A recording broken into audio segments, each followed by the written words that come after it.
Hi everyone, I'm Jay Stevens from www.iwannarock.ca. Today, quick easy lesson on the Keith Richards style open G tuning and some of the chords he uses. I'm going to blow through this really quick. I'm not going to hit any specific songs, but just some of the chord shapes he uses in it, and from there you can figure out stuff really easy. First of all, open G tuning. I've got my old Dan Electro here strung up 5-string open G tuning. So basically, throw away the top string. The tuning is G, D, G, B, D.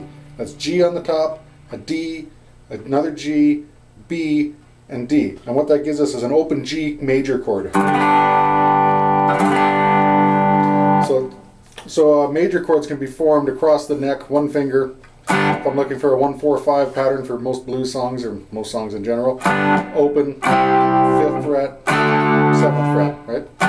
Open G, of course, used by Keith Richards on almost everything nowadays, but also favored by Jimmy Page uses open G, as well as George Thorogood uses, that sort of thing. George Thorogood mainly the one finger style with a slide. So hitting on the Keith Richards type chords, of course we've got, that would be one of them.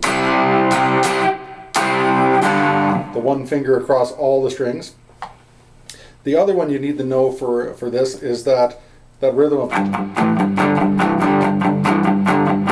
that old rock and roll rhythm. In open G tuning, if I play this at the 5th fret, I'll zoom a bit closer so you can see it. I'm playing the top 2 strings, even the top 3 if I want, and then the next string down, which is our D string, 2 frets up, just like a power chord shape basically.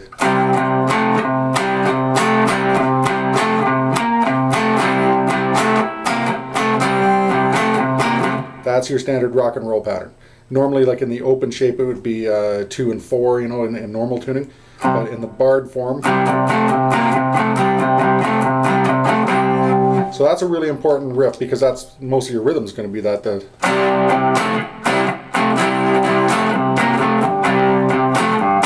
That sort of stuff.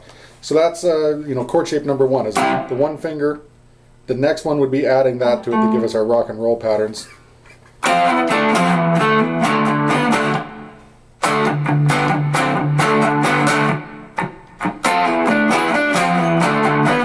So he uses that sort of rhythm, as well as lots of players use that rhythm, that sort of thing. That old standard, So the next chord you need to know is adding this note to it, our B string. So again, I'm going to bar across all the strings, and of course you could do it open if you wanted, but I'm here at the 5th fret, and then I'm going to add the 6th fret on the B string. Hope you can see that. So I've got one finger, and then this one.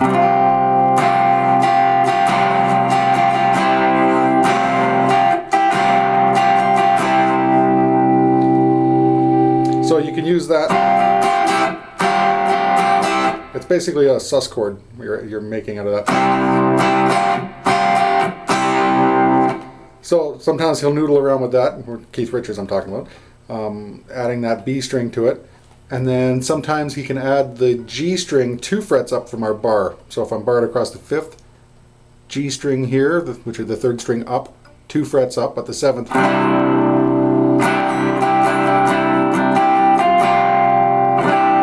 Another good sus. Seems like Keith Richards really fell in love with all these sus chord shapes. So like that sort of shape, you can do like.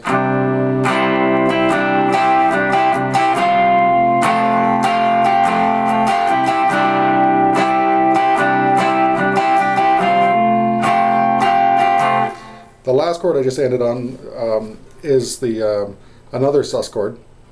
It's actually an add 9 chord. So you bar across, and we're basically going to combine the extra notes that we added. We added that 2nd string 1 fret higher than your bar, and the note that we added earlier on our D string from that rhythm. So 2 frets up on the D string from your bar, 1 fret up on the B string from your bar, and you've got that chord shape.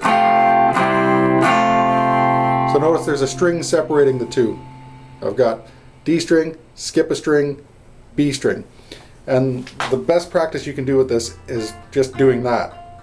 Getting used to hitting both those strings and not the ones that are right next to each other, but skipping that string in the middle.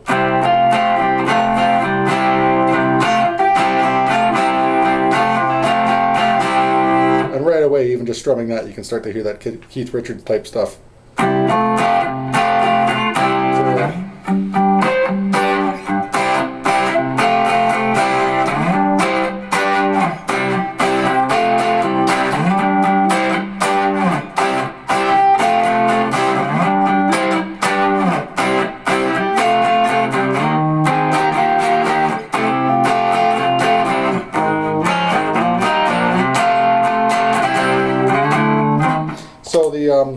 So speaking of the brown sugar riff, that little bridge riff, or whatever you want to call it, that second part, is one of those that I talked about just a little bit earlier, noodling around with adding the third string in. A lot of people play it like the same old 3-finger chord that I was talking about, but Keith Richards plays that brown sugar riff, adding third string G 2 frets up from the bar,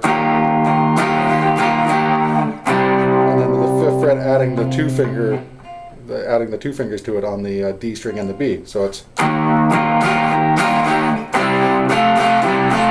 the same.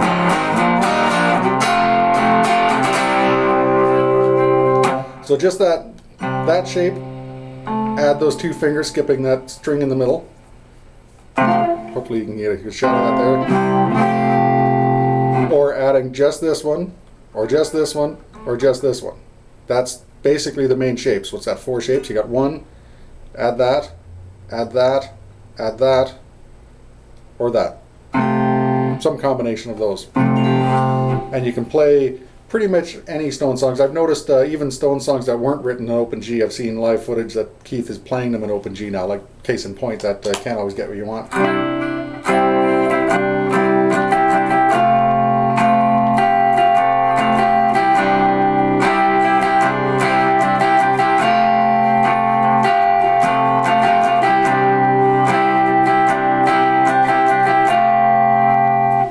That sort of thing. So give it a shot. The best thing you can do is just start moving around, but like I said, the practice you need is doing that.